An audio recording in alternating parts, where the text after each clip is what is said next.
Dana. Hello. Kasi kanina na-mention mo lang po sa interview, you're not confident with your beauty. Opo, for the longest time. Yes. So, parang, paano ikaw na-encourage to handle this business if you don't really believe in your beauty? Yes, so lumaki po kasi ako knowing na hindi ako yung conventional na maganda. Kasi totoo naman, hindi naman talaga, no? Lalo pa before, hindi po talaga ako marunong mag-ayos. So, yung inaral ko po kasi in college was media production. So, I handled the business in a way na sige magma-marketing na lang ako, i-apply ko na lang yung knowledge ko sa social media. So I always stayed behind the scenes. Hindi po talaga ako yung talagang hindi ko pina-flaunt na co-owner or kami yung may-ari ng Belleza. Until chinaga natin with science. Thank you science, thank you doc.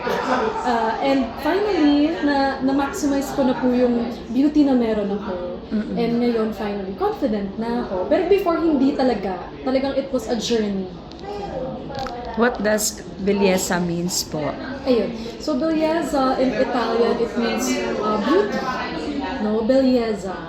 Beauty ang ibig sabihin niya. Before kasi si mommy po, meron siyang mga company like Muebles de Cristina. So, ito po, pinangalanan niya ng Belleza de Cristina. Until eventually, naging Belleza Aesthetics na. Miss Dana, kasi syempre of course, before kasi naniniwala naman tayo, alam mo yung natural procedure of beauty. So parang sa this time ba, kasi nasa ano na tayo, modern, talagang very ano ba ang tawag doon? Yung recommended talaga na kailangan yung mga ganyan, mga beauty treatments na or your must prefer mo pa rin na alam mo yon yung old ano. Ako po, kapag merong nagko-consult dito na pasyente, lalo na yung mga beginners, meaning pupunta sila dito, ito talaga yung first ever treatment nila. Lagi ko silang tinatanong, ready ka ba na mag-invasive? Kasi kung hindi, i-exhaust muna natin all efforts with non-invasive treatments. Meaning, yung mga non-invasive, walang tinuturok na anything, walang foreign substance na papasok. Kasi kung ganun man, para lang tayong nagpe-prevent ng aging, pero hindi natin iniiba yung itsura mo. So, it's really up to the preference and the willingness of the patient. No, it's every treatment plan is tailored so kung ano yung ready sila to invest in and kailangan nila. So, nasa kung saan kakomportable. If you want to still look like you but enhance, pwede naman. Pero for example, meron ka talagang insecurity na bata ka pa lang, insecurity mo na yun at gusto mo yun ibahin, pwede din naman kung saan ka sasayaw, walang basagan ng trip. So, ano po yung usually nare-receive nyo pong, alam mo yon yung comment ng clients after the procedure? Usually, Are they satisfied with the sa service? Siyempre ako, machika kasi ako eh. So after the treatment, I'll ask them, tapos na po kayo, kamusta ang experience? Unang-unang sinasabi nila, hindi naman pala masakit. Kasi siyempre, pag pumasok sila dito, kinakabahan sila eh. Feeling nila, parang kakantiin yung face nila, ang daming gagawin sa kanila, masakit or something. And they're relieved to know na hindi naman pala masakit magpaganda. Kayang-kaya naman pala. And it's more on, they feel comfortable. Kapag pasok kasi dito, usually mataas yung anxiety eh. Usually pag sinabing beauty treatments, feeling nila clinical masyado. But I think now, nandun na tayo sa era na ang pagpapaganda, it's more of a self-care ritual rather than a cosmetic procedure. So yun, usually nang bumabalik sa amin, returning naman. So hopefully that means na satisfied sila sa treatments namin. But how do you convince yung mga first-timer to try? Diba? Siyempre, talaga sabi mo nga, yung impression nila, parang feeling nila pagka surgery or treatment, di ba parang, Detailed consultation talaga. So, the way that we consult our patients, hindi lang namin binibenta yung treatment sa kanila. Actually, if anything, ang daldal namin eh. Ang overprotective namin. Tinuturo namin, ito yung mararamdaman mo during the treatment, ito yung mararamdaman mo after, o ganito mo siya aalagaan. Pwede ka bumalik ng follow-up ng ganito, pero pwede din namang mas matagal pa. So, parang once you educate them on what the treatment is about and how it works, bumababa na yung anxiety nila.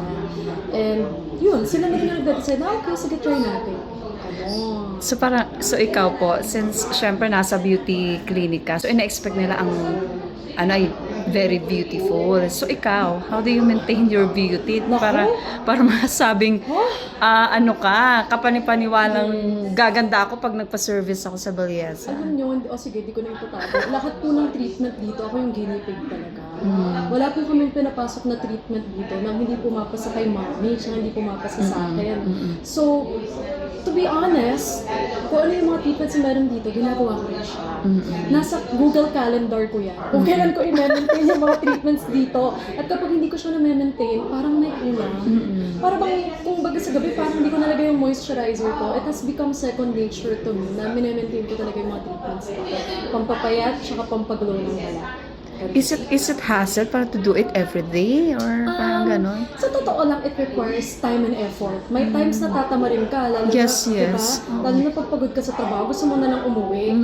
Pero, I have never, ang inisip ko na lang, pagsisisihan ko kapag di ko to binigyan ng oras. Pero hindi ko pagsisisihan kapag binigyan ko ng oras. Yun na lang iniisip. Pero may moment ba na parang pag nagkaligtaan mo yung isang session, it will really affect with the procedure? No naman, pero you will notice na, halimbawa, yung pampaglow ko ng balat, which is a Pixel Pro with exosomes, ginagawa ko siya every month para glowing. Iba talaga kasi yung glow eh. May kintab. So kapag halimbawa, for example, I was really busy or may travel or worse, nagkasakit ako for a while, tapos hindi ko siya nagawa. Hindi naman sa papangit yung balat mo, but you can really tell the difference. Kulang yung glow ko for that month. May noticeable difference yan pag di mo siya na-maintain. So, last two. Ano yung, syempre of course your mom is very famous, diba? So, ikaw, how do you, yourself, alam mo yun, kahit pa paano, diba, makilala ka din in your own capacity? Yes. So, definitely, mahirap. Kasi ang galing ni Mami.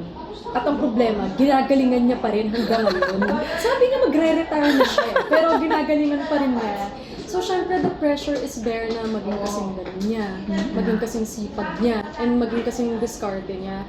I think sa larangan po ng beauty, lalo na we won this award, I think it's a start na kahit papano, kung yung kalingkingan ni Mami maabot ko man lang. I think kahit pa paano, try tayo at magsisimula na tayo. Di ba before si mami mo, syempre wala namang mga regimen di ba, before? Yes. Pero di ba ang ganda niya at the age of 63, ngayon lang naman nauso yung yung mga beauty ek na yan. So, like, tinatanong mo ba siya, ano ba yung sikreto mo before? Kasi si Mami, unfair. Kasi maganda na talaga siya before, makinis siya, maputi yung mga legs niya. I think talagang healthy lifestyle siya ever since. Like she said, wala siyang bisyo at never ko siya nakitaan ng bisyo. Ang tanging bisyo niya is maging workaholic at magtrabaho ng bonggang-bongga. So I think that's really also the secret to the glow. Magpaka-healthy lifestyle ka. Tsaka Diyos ko, pag nagte-treadmill yan, mga 2 hours, nakakaloka, tapos may Zumba pa. Masipag, ginagawan talaga niya ng effort. Last na pretty. Since, syempre, kanina nabanggit mo si Heart and then si Anne. So, parang naiisip mo ba na ano kayang ginagamit na Oo naman! nila Anne, gagayahin mo? Yes, nakaabang ako lagi sa social media nila. Ay nako, nasa Instagram ko yung dalawang yan kasi talagang mga lodi ko yung mga yan. So nakaabang talaga ako sa mga products nila, sa mga endorsements nila. Siyempre, being in the industry, kailangan tinitignan mo yung mga bago, diba? Yun, so, yun. Sige, patapos na ako. At least ikaw, masolo mo rin si Yes, Ma'am. ayan. So, yun, Yun. ano ka, kila Heart at saka kay Anne. Yes, forever ako nakasubaybay talaga sa mga regimen nila at sa mga products nila. How about yung, syempre, IV endorser si Heart, right? Opo, Parang yes, ganon. yes. So, may mga services din kayo na kagaya nung Yes, services meron. na ina-avail niya. Kasi like yan, si Exion machine namin, meron din po sila Bello, meron din po sila IV. So, syempre, kahit pa competitor sila, di naman po natin mapapagkailan ng mga trailblazer yan, yan yung mga nauna.